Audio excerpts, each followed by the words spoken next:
Today we will look at the different possibilities to filter the room plan. On the left hand side of the room plan, we have one possibility of a filter. With this filter we can directly choose the requested room type. According to the room type which we have chosen by clicking on the button, only rooms of the selected room type will be displayed in the room plan. When we click on the button all rooms will be displayed again.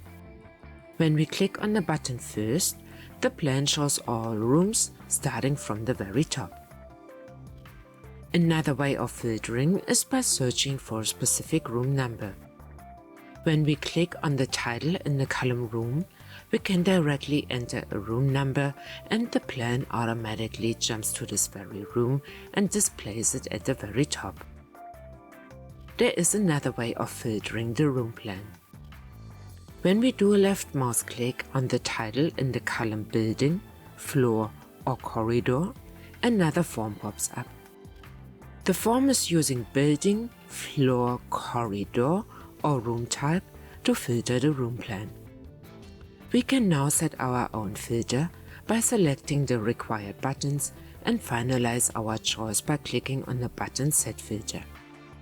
The room plan will now show us what we have selected by using the filter.